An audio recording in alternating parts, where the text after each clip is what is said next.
বুকের এইখানে নিয়ে বললো তোমার সাথে আমার আর দেখা হবে না। আমার দুইটা বাচ্চা আছে ছোট ছোট, সেই দুইটা বাচ্চাই দিয়ে হয়ে গেল। আমি যখন তারে বললাম তুমি তোমার বাচ্চাদের এতিম করে বললা, ওই বাচ্চাগুলো তো আমার বাচ্চা ছিল, আমি কি করব?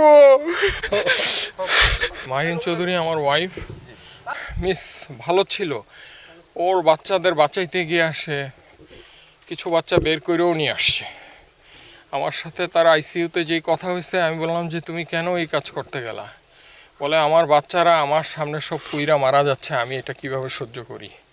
আমি সর্বোচ্চ চেষ্টা করছি বাচ্চাদের, কিছু বাচ্চা বের করছি, আরও কিছু বাচ্চা বের করতে গেছি, এমন সময় এক্সপ্লোশন আরও জোরে হয়ে আমি আর কিচ্ছু জানি না।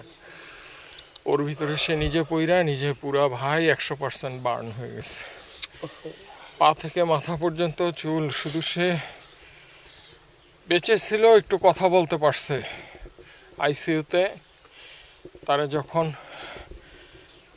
মানে আইসিইউতে যখন তাকে চিকিৎসা নিছে এবং তাকে যখন লাইফ সাপোর্টে নেওয়ার আগ পর্যন্ত সে লাস্টে একটা কথাই বলছে যে আমার হাতটা একটু, ডান হাতটা দিয়ে বলছে আমাকে একটু শক্ত করে ধরো ডান হাতটা।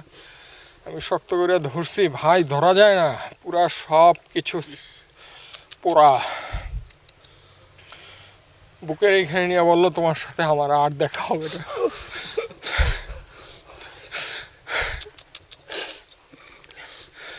এরপরে ভাই ভেন্টিলেশনে নিয়ে যায়, এর 1-1.5 ঘন্টা পরে কার্ডিয়াক অ্যারেস্ট করে সে পৃথিবী থেকে বিদায় নিয়ে